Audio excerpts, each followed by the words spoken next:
اعوذ باللہ من الشیطان الرجیم بسم اللہ الرحمن الرحیم۔ مومنین و مومنات، خداوند متعال آپ سب کی توفیقات خیر میں اضافہ فرمائے۔ یہ چند ایک سوالات ہیں کونڈوں کے نیاز کے بارے میں، تو ان کے جوابات۔ پہلا سوال یہ ہے کہ کیا یہ نیاز امام جعفر صادق علیہ السلام کے حکم سے دلائی جاتی ہے؟ تو اس میں جواب ہے کہ نہیں، اس میں کوئی ایسی روایت نہیں کہ جو امام سے اس نیاز کے بارے میں ملتی ہو کہ کونڈوں کی نیاز آپ کریں۔ البتہ مومنین جو ہے ایک دوسرے کو کھلاتے ہیں، پلاتے ہیں، وہ ایک دوسرے کی قدر کرتے ہیں، گھر میں بلاتے ہیں یا ان کے گھر کھانا پہنچاتے ہیں۔ کھانا ایک بہترین عمل ہے جس کی فضیلت جو ہے کافی روایات میں ملتی ہے، لہذا کھانا کھلانے میں، یہ نیاز پکانے میں کوئی حرج نہیں، بلکہ بہت زیادہ ثواب بھی ہے۔ باقی یہ کہ یہ نیاز تو یہ فقط پاکستان اور ہندوستان کی رسم ہے، اسلام سے اس کا کوئی تعلق نہیں ہے اس حوالے سے کہ یہ کونڈوں کے عنوان سے کسی امام نے فرمائے ہوں، نہیں۔ تو ایک اور سوال ہے کہ کیا یہ نیاز رجب کے مہینہ میں اور 22 رجب کو دلائی جائے؟ تو اس کے بارے میں بھی جواب یہی ہے کہ نہیں، کسی بھی دن، کسی بھی مہینے میں یہ نیاز کی جا سکتی ہے، پکائی جا سکتی ہے اور مومنین کو کھلائی جا سکتی ہے۔ ایک اور سوال، کیا اس نیاز کا کھانا گھر سے باہر لے جانا ممنوع ہے، منع ہے، نہیں لے جا سکتے؟ تو اس میں کوئی بات نہیں ہے، باہر بھیج سکتے ہیں، بلکہ بہتر ہے اگر نیاز بچ گئی ہے، مومنین کھا چکے ہیں، بچ گئی ہے، تو بہتر ہے کہ مومنین جو وہاں پر نہیں پہنچ سکے ان کو گھر میں پہنچائی جائے اور ان کو عزت و احترام کے ساتھ ان کو بھی کھلایا جائے۔ اچھا، ایک اور سوال کہ جو ہم اپنے ذہن میں بناتے رہتے ہیں، جو ہمارا دل کرتا ہے کہ دین وہ ہونا چاہیے، نہیں، ایسی بات نہیں ہے۔ کیا حیض و نفاس والی عورت جو ہے وہ نیاز بنا سکتی ہے اور کیا وہ کھا بھی سکتی ہے؟ تو ہاں، ہمارے ہاں یہ سوال اکثر بیشتر آتے رہتے ہیں کہ ہے کیسا وہ حیض و نفاس والی عورت کیسے وہ مولا کی نیاز پکائے یا بی بی کی نیاز پکائے؟ نہیں میرے محترم، نیاز پکانے میں کوئی حرج نہیں ہے۔ حیض و نفاس والی عورتیں نیاز بنا بھی سکتی ہیں، کھا بھی سکتی ہیں، اور اس کے بسا اوقات تو یہ کہتے ہیں کہ نیاز کے قریب بھی نہ جائیں، اس کمرے میں بھی نہ جائیں کہ جہاں پر نیاز پکائی جاتی ہے۔ نہیں، ایسی کوئی بات نہیں ہے، نیاز پکائی بھی جاتی ہے اور کھائی بھی جاتی ہے، سارا کچھ ہو سکتا ہے نجاست کی حالت میں۔ البتہ یہ حرام ہے کہ مثلا نیاز میں کوئی ایسی نجاست نہ پڑے، نجس کرنا نیاز کو یہ اچھا نہیں ہے، لیکن نجس حالت میں انسان ہو تو پکا سکتا ہے، کھا بھی سکتا ہے۔ اور یہ بھی سوال ہے کہ کیا یہ نیاز مٹی کے برتنوں میں ہی قبول ہوتی ہے؟ وہ کنڈے جو ہیں مٹی کے برتن ہوتے ہیں اس میں، تو ایسی کوئی بات نہیں ہے۔ پاک صاف برتن ہو، صاف ستھرا ہو، تو اللہ تعالیٰ پاکیزہ چیزوں کو پسند کرتا ہے اور پاکیزہ لوگوں کو زیادہ پسند کرتا ہے، لہذا پاکیزہ برتن ہوں، کنڈے ہوں، مٹی کے ہوں، اس میں کوئی شرط نہیں ہے۔ ہاں، میٹھی ٹکیاں بنائی جائیں تو کیا وہ قبول ہوتی ہے اور دوسری نیاز قبول نہیں ہوتی؟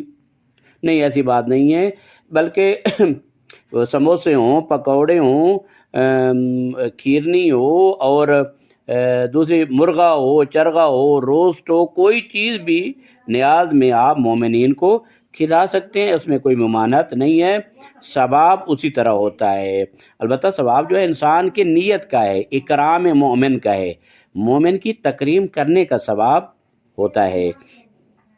اچھا، اور یہ ہے کہ کیا نیاز کو صبح کے وقت دینا ضروری ہے؟ نہیں، کوئی ایسی بات نہیں، جس وقت بھی دیں، نیاز دے سکتے ہیں، کسی وقت بھی دے سکتے ہیں۔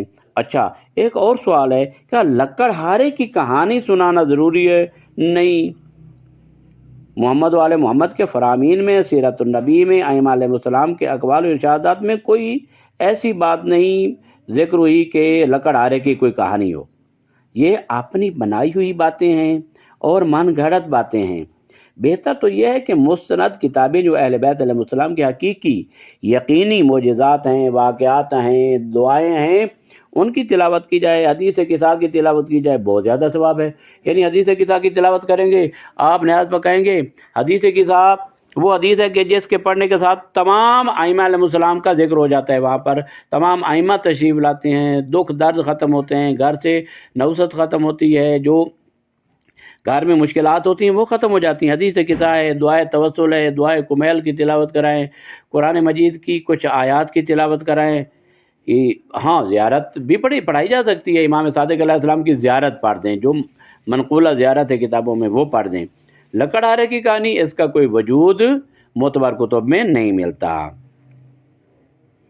اچھا، اب ایک اور سوال بھی ہے، مومنین کو ڈرایا جاتا ہے کہ اگر یہ کوئی نیاز نہیں کرے گا تو مولا سے ناراض ہو جاتے ہیں۔ نہیں میرے محترم، مولا ناراض تو تب ہوں جب کوئی کسی پر واجب ہو اور وہ واجب ادا نہ کرے اور نہ کرنے کی نیت ہو، تو مولا ممکن ہے اس وقت ناراض ہو جائے کہ تمہارے اوپر یہ واجب تھا، خمس تھا، واجب نہیں دیا اور نہ دینے کی نیت ہے، زکوٰۃ واجب ہے، نہ دیا ہے، نہ دینے کی نیت ہے۔ اس میں مولا مومن پر ناراض ہے، ممکن ہو سکتے ہیں، البتہ پھر راضی بھی ہو جاتے ہیں کہ جب ان کو ادا کیا جائے۔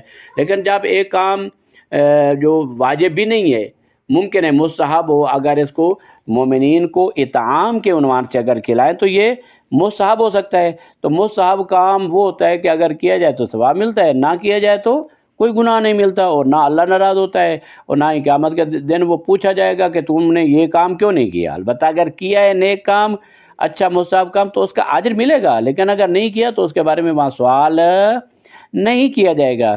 لہذا کوئی بھی چہاردہ معصومین علیہ السلام انبیاء میں سے پروردگار عالم کوئی بھی ناراض نہیں ہوتا ہے، یہ اپنی مرضی ہے۔ اگر کوئی اس میں کسی کی استطاعت ہے تو کرے، مومنین کو کھلائے، اس میں کوئی مشکل نہیں ہے۔ البتہ کھانا کھلانے کا بہت زیادہ ثواب ہے، جو چاہیں آپ مومنین کو کھلائیں، پکوڑے بنا کر کھلائیں، ٹیسٹی کھانے بنا کر کھلائیں، میٹھے پانی پلائیں، جو بھی چاہتے ہیں مومنین کو پاک و پاکیزہ کھانے کھلائیں اور عزت و احترام کے ساتھ کھلائیں۔ لہذا یہ جو چند ایک اعتراضات تھے آپ کی خدمت میں اس کے جوابات عرض کر دیے، امید ہے آپ اس سے مطمئن ہو جائیں گے۔ شیعہ فقہ کی کتب میں اس کا کوئی وجود نہیں ہے، لیکن روایات عمومی ہیں مومنین کو کھانا کھلانے میں، تو کھانا کھلایا جائے، انشاءاللہ خداوند متعال عظیم اجر سے نوازے گا۔ وصلی اللہ علی محمد وآلہ الطیبین الطاہرین المعصومین۔